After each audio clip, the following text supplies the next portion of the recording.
কষ্ট মানুষের সারা জীবন থাকে না।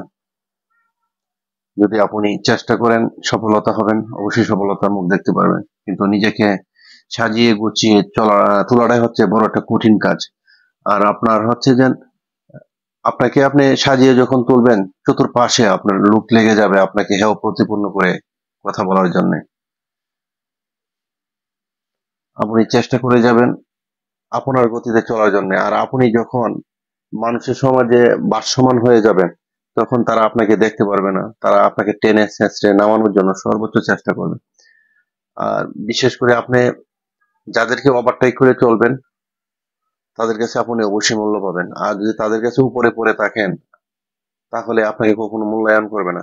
একটা মানুষ কখন মূল্যায়ন কমে যায়, আপনাকে হট করে একটা লোক ডাক দিয়েছে যাওয়ার জন্য তার কাছে, সেই সময়টা মনে করেন যে কাজে লাগিয়ে আপনি যে সময়টা টাইম দিছে এর চেয়ে 2 মিনিট পরে যাবেন, যদি ওই টাইম টু টাইম যান আপনি, তাহলে আপনাকে কখনো মূল্যায়ন করবে না। মনে করবে যে আপনার কোনো কাজ কাম নেই, ডাক দিলে আপনাকে পাওয়া যায়। সেই জন্যেই আমি মনে করবো যে আপনি সবসময় আপনার নিজের গতিতে চলবেন, আপনার সময়টাকে কাজে লাগানোর চেষ্টা করবেন। আর আপনি যদি কারো ডাকে সঙ্গে সঙ্গে সাড়া দিয়ে দেন, তাহলে আপনাকে কখনো মূল্যায়ন করবে না মানুষ।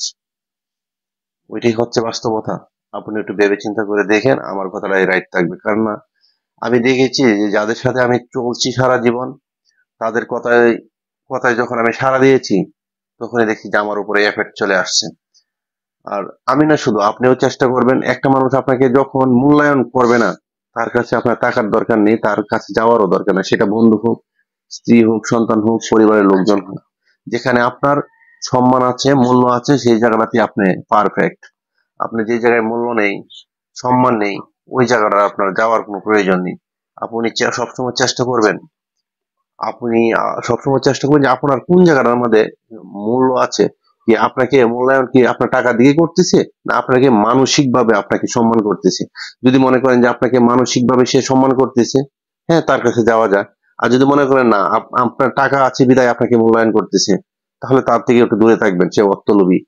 সে অর্থলোভী হতে পারে, কিন্তু যদি তার একটা মানসিক শক্তি থাকে যে আপনাকে অর্থের জন্য হলো আপনাকে প্রিয় মানুষ হিসাবে, বন্ধু হিসাবে, ভাই হিসাবে দেখতে পারতেছে, তখন অবশ্যই তাকে আপনি মূল্যায়ন করতে পারেন। আর অনেক মানুষ আছে যে সুবিধাবাজি, সুবিধাবাজি বলতে বোঝায় এটাই যে আপনি এখন তার পাশে আছেন, আপনাকে দিয়ে একটু কাজে লাগিয়ে তার সুবিধা ভোগ করে নিল, পরবর্তীতে আপনাকে আর কোনো মূল্যায়ন করলো না। সেই সুবিধাবাজি থেকে আপনি একটু দূরে থাকার চেষ্টা করবেন।